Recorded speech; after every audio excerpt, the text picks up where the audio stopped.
wow, look at this. You're not a monk.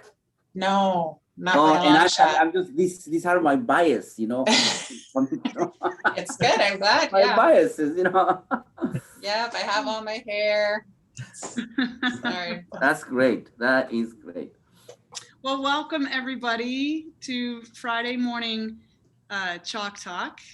My name is Ruth Payne, and I'm a staff chaplain at Aurora St. Luke's Medical Center in Milwaukee. And it is my privilege to be able to moderate this morning.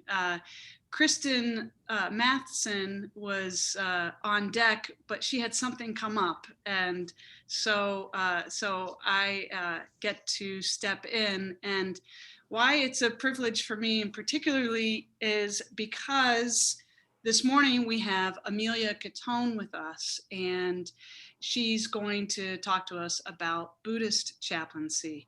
And in next March, I will be entering into a Buddhist chaplaincy training program. So I'm really excited for this morning's presentation. So I'll tell you a little bit about Amelia.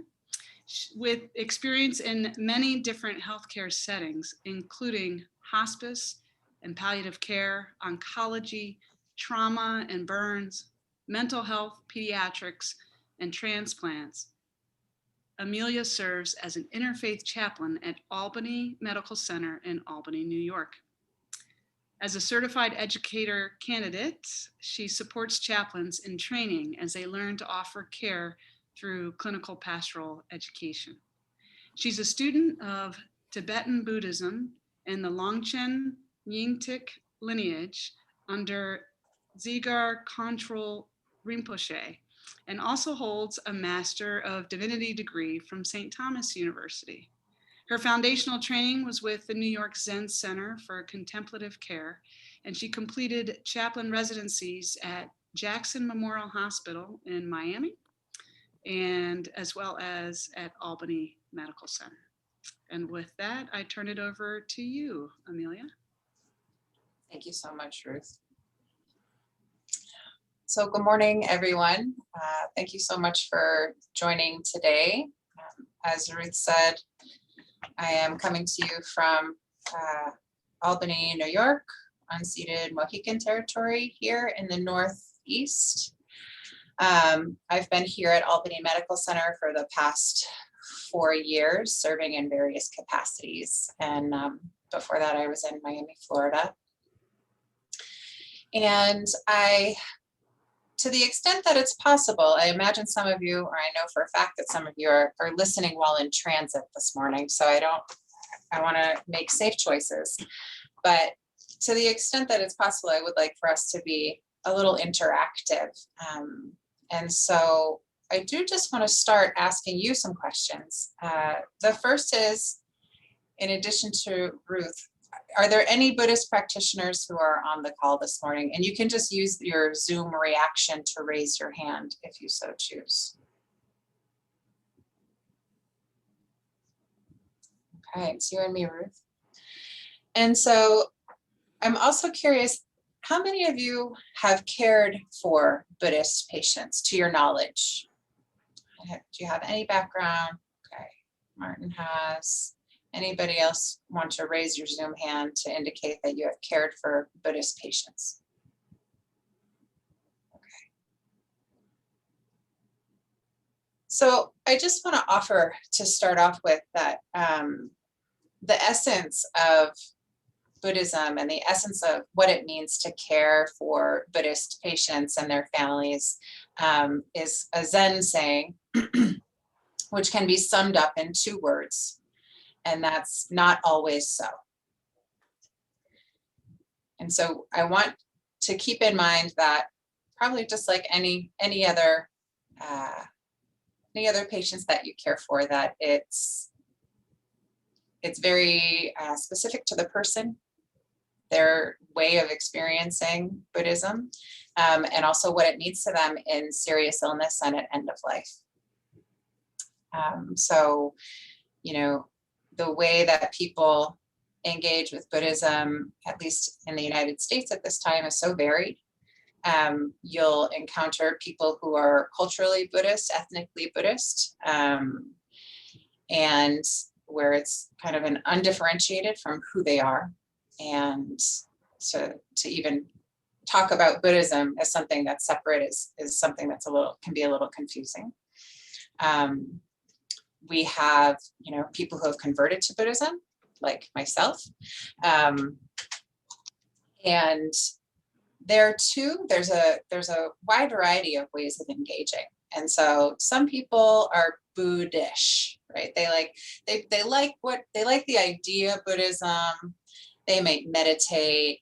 They might have a little shrine in their home or something like that.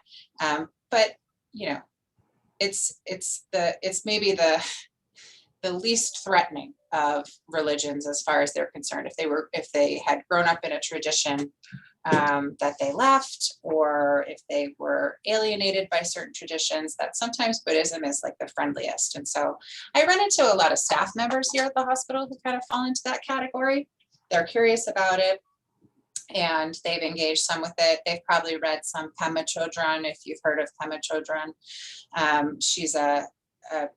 She and I are in the same lineage right now. And so we have the same teacher. So that maybe they've come at it that way. It could be too that someone is Buddhist and, right? Like I can't tell you how many people I've met who are Catholic contemplatives, and they also have taken on Buddhism as a practice for them, which is fine because Buddhism is non-dogmatic. And so Buddhism pairs well with almost everything. There are people who are Jewish and Buddhist. Fascinatingly, there are more people who are like Baptist and Buddhist. And so what I would invite for whenever you're caring for someone and they indicate that Buddhism is a part of their spirituality, a part of their personal spiritual meaning system, that you open yourself up to that Zen saying of not knowing, right? You open your not knowing mind and inquire as to what does that really mean for them, because it can be vast.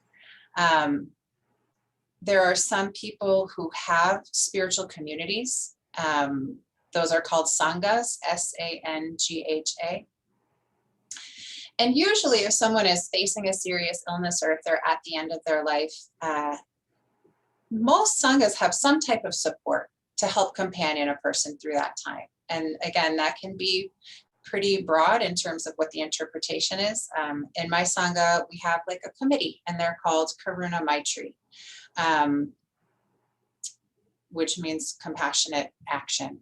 And so what we're responsible for is just kind of interceding. If people know that they're facing a serious illness, it's not just spiritual, but also practical, helping them to meet practical needs. So if they need a ride to the doctor, or if they know that they're at end of life and they need prayer said, or someone to come and keep company or take care, that's what they're there for. And so many sanghas will have something like that.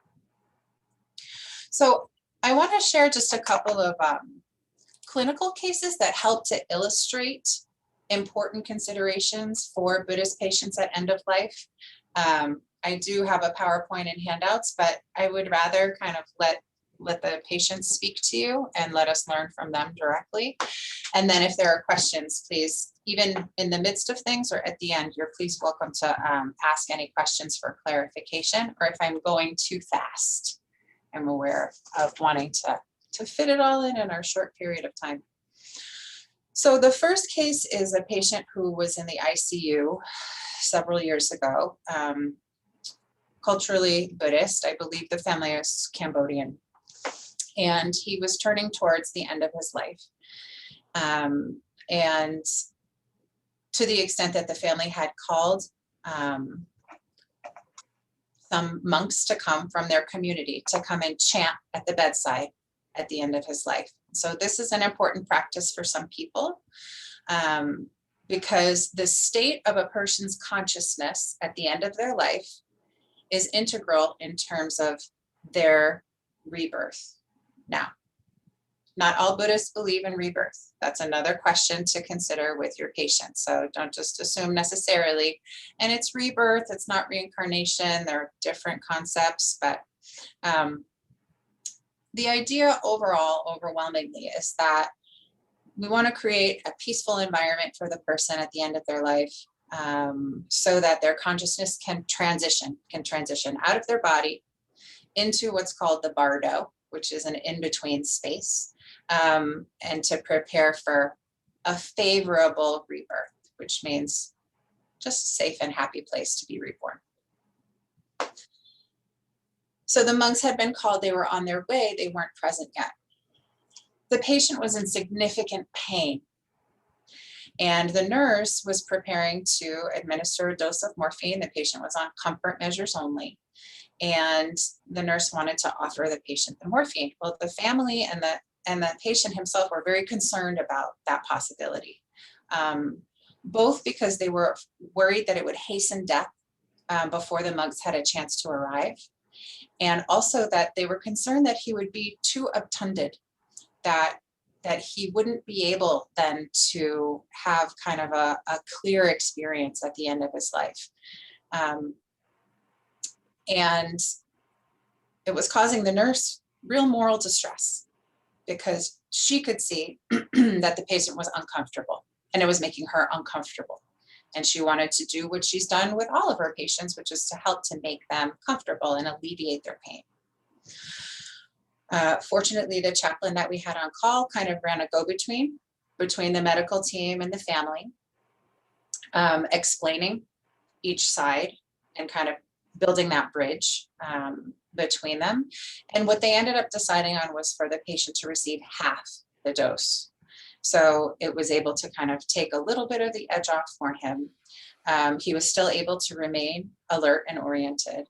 And the nurse was able to feel like she had done what she could do to help to alleviate some of this patient's pain. And then when the monks arrived and they transitioned and were a little more proactive with pain control and pain management. So, you know, there were, and this was pre-COVID, right, where we could have all kinds of family at the bedside and bring monks in from outside. So our visitor restrictions are lifted quite a bit here now, but are still not as open as they were then. I want to offer then kind of a complementary scenario that again helps to illustrate that it's never one way. It's not always so. Where a few years ago, I was at the hospital on call overnight, and there was a code, probably around 11:30 at night. I attended the code. They were working to resuscitate the patient, and he didn't survive. And so, you know, I went to the code. I encountered his family member who was there, his daughter, and she had the rest of the family on the phone, and they came back multiple times. The team kept coming back. Do you want us to continue our efforts? Do you want us to continue? And they kept saying, yes, yes, yes, do everything. And so this is in stark contrast to creating a serene environment for someone to pass away peacefully. And so when he didn't survive the code, the family did arrive, and they were grieving at the bedside loudly. And so that's another kind of contrast to the ideal, or, you know, what's put forth is that when someone is in the process of dying, that their environment not only be kept kind of quiet and tranquil, but also that there's not a lot of open grieving at the bedside, because the belief is that it keeps the consciousness in the body as opposed to allowing it to move on into the bardo and into the next phase. And this wasn't that at all. And they are, I believe they were either Nepalese or Bhutanese. And so, you know, it's not, they grieve how they grieve. They had just lost their father unexpectedly. His wife had lost her husband unexpectedly. And so after some time, some of his senior students started to arrive. And one of them said to me, okay, can we get some dry ice? Because we have monks on the way from New York City, and it's going to take them at least 4 hours to get here, and we can't disturb his body. And my response was, we'll see what we can do to make sure that your needs and the hospital's needs are met. And so I just kind of slowed things down, and we were going to see how we could come to a compromise, because leaving a patient's body for 3 days in the same room after they've died is not a thing that the hospital is going to be okay with, not by a long shot. So what ended up happening was I worked with the students, I worked with the medical team, and I worked with a very accommodating funeral director who was willing to come to the hospital at 2 a.m, retrieve the body, to bypass the morgue, okay? Because the state of the body after death is also very important. So in addition to having this tranquil environment so the consciousness can migrate, the consciousness is thought to stay in or around the body for up to 49 days after death. And so to disturb or disrupt, is upsetting to the family as well. So the keeping the body as still as possible for as long as possible was really, really important. And so the funeral director came. We worked together to make sure, so he did a couple of things differently, whereas usually he would have placed the body in a plastic bag and then in the outer bag. Instead, he just placed the body inside the regular bag. The family was there watching to make sure, to help, to make sure that the transition was as smooth as possible. And then when they zipped up the outer bag, they kept his face open to the air. And we kind of went through the walls or the halls of the hospital and made his way out. And his wife rode in the van to go home. And he took the patient's body back to their home, which was another lovely accommodation on the part of this funeral director. So those are kind of two clinical examples that illustrate a few of the very important points for patients in serious illness and at the end of their lives. So I hope that was helpful to illustrate some of those. And I see that we have about 13 minutes left for questions and discussion. And so I want to make sure that if there are any questions that are staying with you or issues that have come up in your care that are unresolved, I don't know that I would be able to resolve them, but at least we could kind of bring them up to look at and have some collective wisdom around there.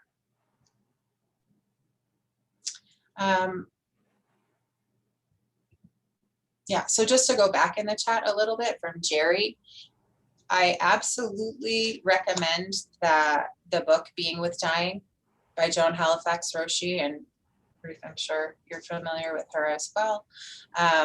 When my own mother was dying, that was my handbook. That was the book that I had by my side. My mother's not Buddhist, she was Catholic, but for me to help to make sense of what was going on and for me to be able to offer her care, that was the book that I used. And also Joan Halifax has the boundless abodes of caregiving and dying. I can see if I can bring it up and I'll just put it in the chat.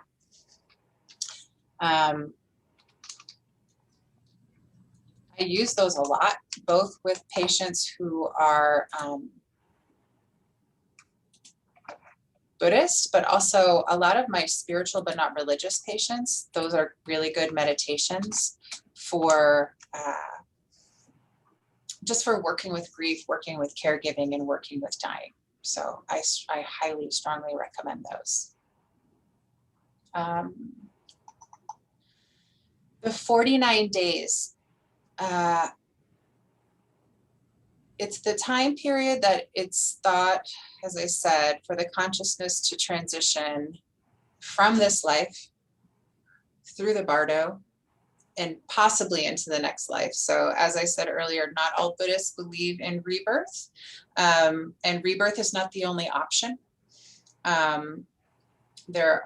It's possible to attain enlightenment at the point of death or at some point in the bardo, which is why there's a lot of prayers that are offered during that time. It doesn't have to be that long. It can be much quicker. It could be much longer.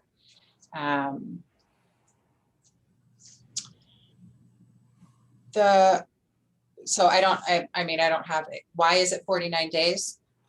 I'm not really sure, to tell you the truth. I don't know if Ruth, if you have an insight into the 49, 7 times 7, it's one of those. Yeah, I don't. I'm very, very new into my study. My real study is going to not even start until March. Yeah. So, yeah. The But I did question, read the Tibetan Book of the Living and the Dying, and that was also excellent. yeah. A good resource to better understand the various types of Buddhist traditions and how we can most respectfully ask families about these rituals to better support them. I mean, my answer is that the family is your best resource. The patient is your best resource in terms of, I think just asking gentle questions about what's most important to you. What about your tradition is most important to you? Are you going to want people at your side, or are you going to want, the fewest number of people at your side? Do you want a bunch of, do you need monks from your tradition or people who are there to perform end of life rites? And if so, and if you have the time to look ahead to plan that, can you do it? Because it's quite varied, so especially for the patients who are kind of solo practitioners who never really connected with the community, which is probably much more common for people who are converted or Buddhist adjacent. I think that it's really about what's most important to them. I had a patient who had actually been a physician here, and thanks, Jerry, and was at end of life here. And he and his wife both had, they had this Buddhist practice, but it was very much their own Buddhist practice that they just kind of put together for themselves. And so I was able to companion them, and we created a little shrine in his room, but we were calling in monks for this patient. It was more just about it was the way that he defined the way he lived his life for himself. And that was what was important for him. Marty, do you want to ask your question? Yeah, I feel like you answered a fair amount of it. It sounds like there is, for some people, an equivalent of a last rites or prayers of accommodation, but that it can vary from person to person. Is that something, when somebody does believe in that only monks can provide? Can we have chaplains come in and help support some of that? Yeah, absolutely. And again, it depends on the tradition and depends on the person's belief, but yeah, and it doesn't necessarily have to be proximal. So when members of the Sangha that I'm a part of is international. And so when members of my Sangha have died, the invitation is to offer prayers. We kind of try and coordinate times across time zones and say, okay, we're going to offer prayers for so-and-so at this time, this day and this time, and there are these prayers. So, it might be a comfort to the family to have someone present at the bedside.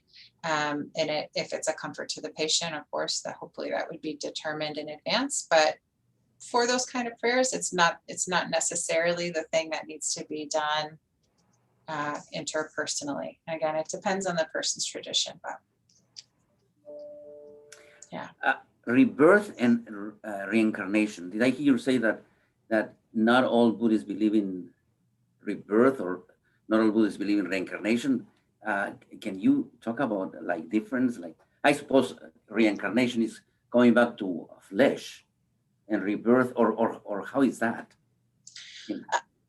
It has to. It's a little bit of like a theological wrinkle there, where reincarnation posits the idea of a soul which is eternal. Okay. Rebirth understands that everything is subject to impermanence, including my qualities and characteristics, so that there is nothing eternal about me, Amelia. So it's a subtle difference, but that, you know, so yes, in my next life, maybe I will have a similar sense of humor and a mole in a particular place or something like that. But, you know, I might be born in a male body, or I might be born in halfway across the world, or I could be born as a goat or whatever. So A cat. a cat, yeah, if Oh. I'm lucky. So Yeah. This thing about we only have now. There was a monk here, Bajante Sila, and one time, you know, I made him wait like 45 minutes, and when I came back, I totally forgot, and oh my God, I felt so bad, and he was so calm, and he was trying to calm me because I was just so punishing myself. Oh, you stupid Roberto! Oh my God, you know. And he said, Roberto, we only have now. We only have now. Do they get mad? I mean, I suppose, you know, they have these tactics and these meditations too. But I mean, getting mad is a human emotion. So yeah, exactly. We're all still human. I mean, we're still humans. mhm. You know, the Dalai Lama gets mad.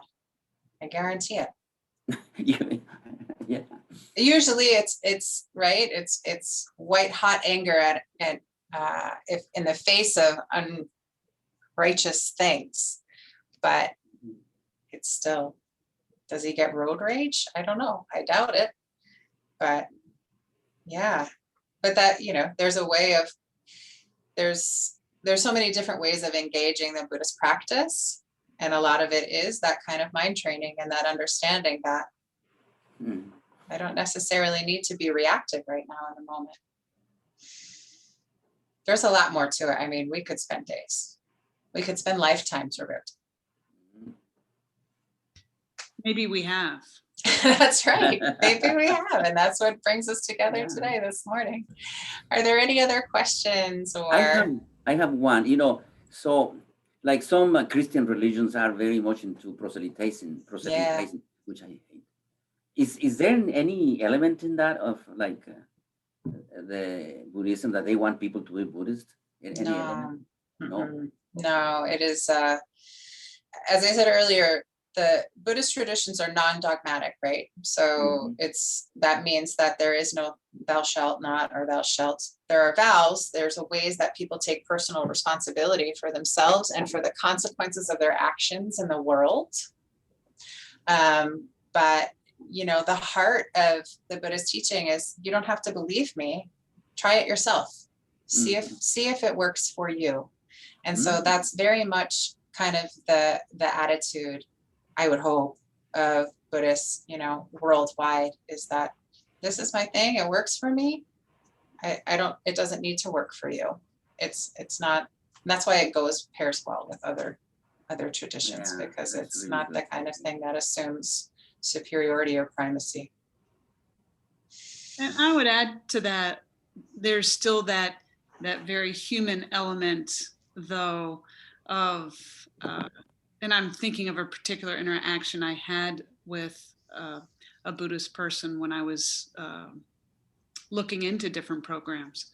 And so there's still that human, like, really strong reaction to, well, I want you to do this, or this would be better for you, or that might feel like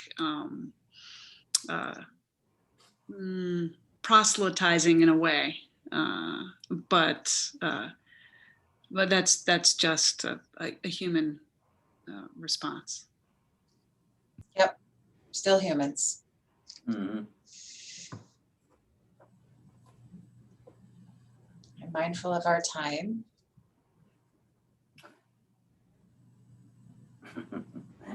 We only have now. We only have now. Yeah. We've only had now for the past 30 minutes. Yeah. And now has been wonderful. So I want to thank you so much for having me. Thank you very much. All right, thank you. Thank you so Muchas much gracias. for your time and attention. Thanks, Amelia. Thank you. Thanks.